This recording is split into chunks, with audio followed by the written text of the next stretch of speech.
देश भर में पहले चरण के चुनाव का मतदान हो चुका है और अभी 6 चरण के चुनाव में मतदान बाकी है। लेकिन गुजरात के सूरत में एक भी वोट डाले बगैर भारतीय जनता पार्टी के भाजपा उम्मीदवार मुकेश दलाल को विजयी घोषित कर दिया गया है।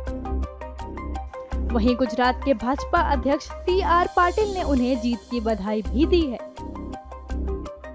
दरअसल कांग्रेस उम्मीदवार नीलेश कुंबानी का नामांकन चुनाव आयोग ने खारिज कर दिया था। उनकी उम्मीदवारी इसलिए खारिज की गई थी क्योंकि उनके 3 प्रस्तावकों ने जिला निर्वाचन अधिकारी को एक हलफनामे में दावा किया था कि उन्होंने उनके नामांकन पत्र पर हस्ताक्षर नहीं किए हैं।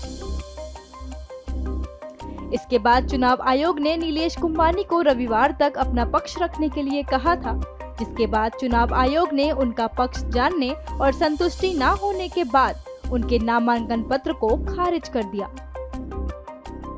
आपको यह भी बता दें कि अन्य निर्दलीय उम्मीदवारों ने भी अपना नामांकन वापस ले लिया था, जिसके बाद भाजपा उम्मीदवार मुकेश दलाल को चुनाव आयोग ने विजयी घोषित कर दिया। उन्होंने इस पर बोलते हुए कहा कि मेरा विजय के साथ पहला कमल खिला है, जिससे मैं PM मोदी को समर्पित करता हूं। हम लोग विकसित भारत के लिए मत मांग रहे थे। हम लोग नरेंद्र भाई मोदी साहब के काम पर मत मांग रहे थे। आज गुजरात में, सूरत में, देश में पहला कमल खिला है। मैं ये कमल आदरणीय प्रधानमंत्री और विश्व पुरुष श्री नरेंद्र भाई मोदी साहब के चरण कमलों में अर्पण करता हूँ। किस प्रकार की ये पूरी घटना बनी जब आपको चुनाव ही नहीं लड़ना पड़ा और आप ऐसे जीत गए? क्या रहा पूरा घटनाक्रम? घटनाक्रम में क्या है, कांग्रेस का फॉर्म रिजेक्ट हुआ और बाकी जो उम्मीदवार थे इन्होंने नरेंद्र भाई मोदी साहब का जो विकसित भारत की जो कल्पना है इनको साथ देकर अपना फॉर्म विड्रॉ कर लिया। बस यही चीज़ है। आप क्या कहेंगे? भाजपा बार बार कहती रही कि हम देश को कांग्रेस मुक्त बनाएंगे और आज सूरत एक ऐसी लोकसभा सीट है जहां पर ना पार्षद है, ना विधायक है और अब सांसद भी नहीं। क्या रहा मुद्दा?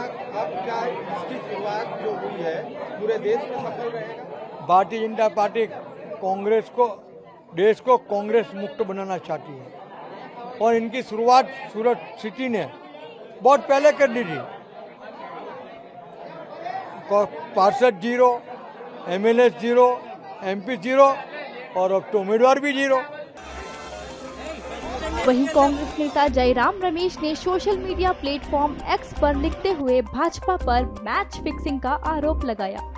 उन्होंने लिखा, 7 मई 2024 को मतदान से लगभग 2 सप्ताह पहले 22 अप्रैल 2024 को सूरत लोकसभा सीट से भाजपा उम्मीदवार को निर्विरोध निर्वाचित घोषित किया गया।